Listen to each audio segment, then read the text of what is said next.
श्री कृष्णा दोस्तों, राधे राधे। आंवला एकादशी की सभी भक्तों को बहुत सारी शुभकामनाएं।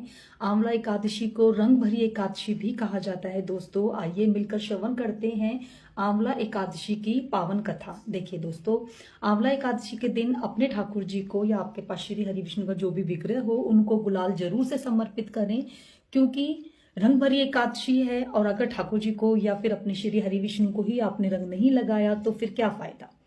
चलिए आइए मिलकर श्रवण करते हैं आंवला एकादशी की पावन कथा। हरि।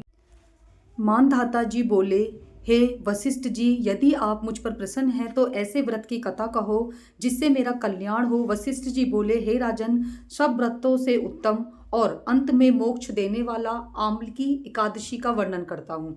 यह फाल्गुन माह के शुक्ल पक्ष में होती है। इस व्रत का पुण्य 1000 गोदान के फल के बराबर है। मैं आपसे एक पौराणिक कथा कहता हूँ।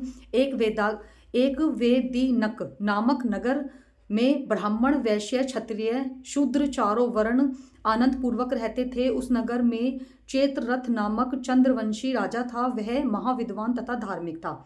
वहां के निवासी वृद्ध से बालक प्रत्येक एकादशी का व्रत करते थे।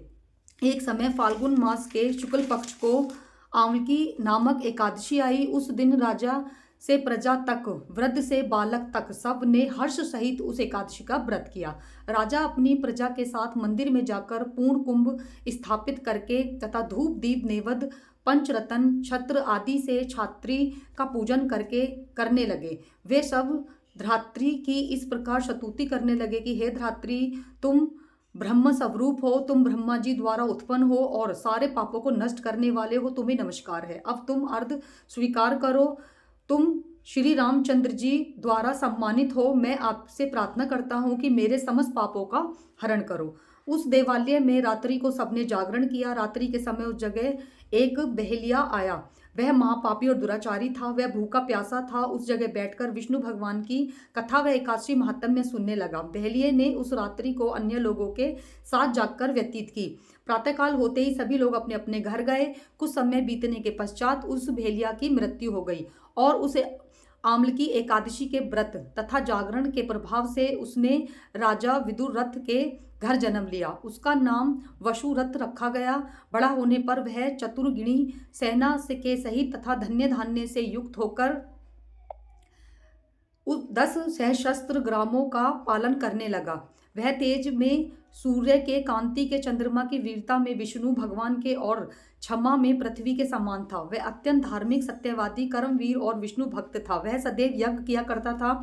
एक दिन वह राजा शिकार खेलने के लिए गया। देव योग से वह राजा रास्ता भूल गया। तब वह उसी वन में एक वृक्ष के नीचे सो रहा था। उसी समय पहाड़ी मलेच्छ वहां आए और राजा को अकेला देखकर उस पर मारो मारो का शब्द करके टूट पड़े। वे मलेच्छ कहने लगे कि इस दुष्ट राजा ने हमारे संबंधियों को मारा है तथा देश से निकाल दिया है, अतः इस अब अवश्य मरना चाहिए। ऐसा कहकर वे मलेच्छ राजा पर अस्त्र शस्त्र से प्रहार करने लगे। उनके अस्त्र शस्त्र राजा के शरीर पर गिरते ही नष्ट हो जाते और उसको पुष्पों के समान प्रतीत होते। उन मलेच्छों के अस्त्र शस्त्र उन पर उल्टा प्रहार करने लगे, जिससे वे मूर्छित हो गए। उस समय राजा के शरीर में एक दिव्य स्त्री प्रकट हुई जो अत्यंत सुंदर तथा सुंदर वस्त्रों तथा आभूषणों से अलंकृत थी। उसकी भ्रुकुटी टेढ़ी थी, आंखों से लाल लाल अग्नि निकल रही थी। वह मलेच्छों को मारने दौड़ी और समस्त मलेच्छों को काल के गाल में पहुंचा दिया। तब राजा जब जागा तब उन मलेच्छों को मारा हुआ देखकर सोचने लगा कि इन शत्रुओं को किसने मारा है। जब वह राजा ऐसा विचार कर रहा था तभी आकाशवाणी हुई और कहने लगी, हे राजन, इस संसार में तेरी विष्णु भगवान के अतिरिक्त कौन रक्षा कर सकता है।